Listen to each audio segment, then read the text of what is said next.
Tight করে বাঁধা না ওদের জন্য। টাইট করে বাঁধলে তো হবে না। রসমটাই তো ধর না আরে দাঁড়ি একটা কোনটা মোট হো তোলে রসমটা সদাটা বাঁধি সদাটা বাঁধ রসমটা রসমটা সদাটা বাঁধি দিন তো এদাটা তো সামনাটা না হল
देख ना देगा दाई के आधे देखबो हां इधर के एक नहीं रखा आधे आधे কত গাদা হইছে আরে সত্যি তো আমার প্রথমে খালি সসর নামে এই যে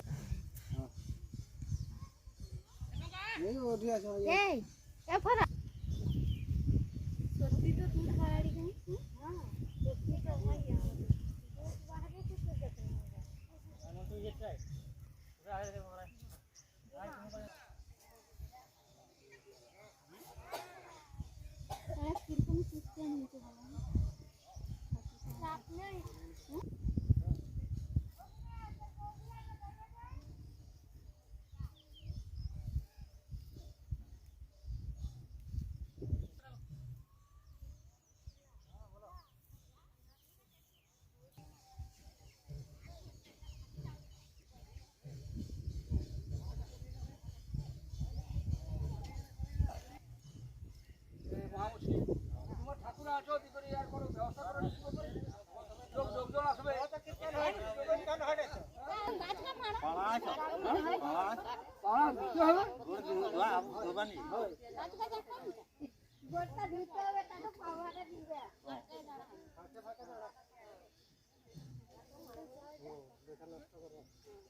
ए गुनो भाजा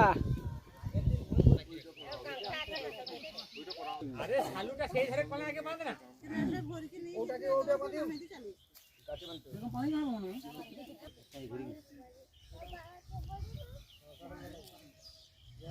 এই যে নিম গাছে দুধ বেরোচ্ছে কবে থেকে? এটা মঙ্গলবার থেকে। আচ্ছা, দিয়ে এখন কি করা হচ্ছে? এখন যে পুজো টুজো করছে ওর বাড়ি। কেন বেরোচ্ছে কিছু জানেন? না সেরকম তো কিছু জানা নেই তো, আমরা একটা খবর শুনেছিলাম ঝাড়গ্রামের ওইদিকে, তো ওইখানে যেরকম দুধ বেরোচ্ছে আর আমাদের গ্রামেরও একই কেস। হ্যাঁ ওরা তো বলছে স্বপ্নাদেশ ওদেরকে দিয়েছে, কোথায় ওদের বাড়ির লোককে। লোক প্রচুর লোক, প্রত্যেকদিন মানে সকাল থেকে সন্ধে পর্যন্ত, মানে মারুতি থেকে মোটরসাইকেল সাইকেল এমনি হেঁটে আসা চারদিকে, এদিক এদিক চারদিক থেকে। কোন গ্রাম এটা? ওটা আমাদের চিরিকচাপা। কি চাইছেন আপনারা? আমরা চাইছি যখন ওরা গরিব মানুষ তো, ঠাকুর যদি যখন এদের এসেছেন তো ঠাকুর যা চাইবেন তা ওরা সেরকম সম্ভবভাবে করবে। আর যদি কোনো বাইরের কিছু সাহায্য পায় তাহলে ওদের সরকার থেকে যদি কিছু সাহায্য পায় তাহলে যদি মন্দির টন্দির করবে আর কি। এটা কি ঠাকুর বলে আপনারা মনে করছেন? আমরা তো মনে করছি, স্বপ্ন দিচ্ছে যখন ওদেরকে। কিন্তু আর একটা জায়গায় তো হচ্ছে, ওইখানেও পুজো টুজো করছি, তো সেইভাবে আমরাও করছি। কি নাম আপনার? আমার নাম গৌরী পরিহারী।